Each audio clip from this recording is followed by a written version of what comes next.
यावर्षी मी दिवाळीची चक्क 10 दिवस सुट्टी घेतली होती आणि मी घरी गेले होते आणि माझं फ्रिज बंद होतं. तर तुम्ही विचार करू शकता, की त्याचे काय हाल झाले असतील. आजचा सुविचार, "if you change nothing, nothing will change."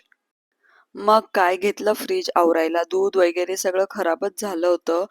तर फळं तसे चांगले होते आणि हे मी घरी पनीर बनवलं होतं, ते पण पूर्ण खराबच होऊन गेलं. चांगले जे फळं होते ते साईडला काढून ठेवले मी आणि या डब्यामध्ये सोयाबीन भिजवून ठेवली होती. ती पण पूर्ण खराब झाली आणि बाकी भाजीपाला होता तो पण सडून गेला. हे बीट ज्या पद्धतीने वाढलं होतं, तर मला काय माहीत का हॅरी पॉटरमधला डॉबीच आठवला. बरं हे लिंबू मी फेकणार नाहीये. त्याचा यूज कुठे करायचा ते एखाद्या व्हिडिओमध्ये सांगेल मी लवकरच. मग सगळं खराब झालेल्या वस्तू मी एका ठिकाणी गोळा करायला लागले आणि या छोट्या डब्यामध्ये काय होतं मला तर अजून कळालंच नाही.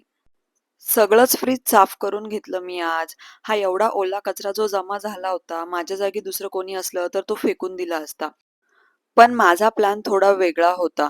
मी तो सगळा जमा झालेला कचरा बारीक कापून घेतला आणि आत्तापर्यंत तुम्हाला आयडिया आलीच असेल, की मी त्याचं काय करणार आहे. बराच भाजीपाला जमा झाला होता तसा.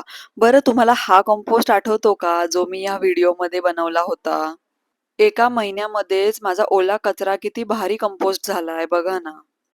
तर कंपोस्ट बिनमधलं जुनं खत हलवून घेतलं आणि सगळा नवीन ओला कचरा त्यात टाकला आणि शेवटला वरतून त्यात कोकोपीट टाकून दिलं आणि खरं सांगायचं झालं तर माझ्या आजच्या दिवसाचा हा बेस्ट पार्ट होता.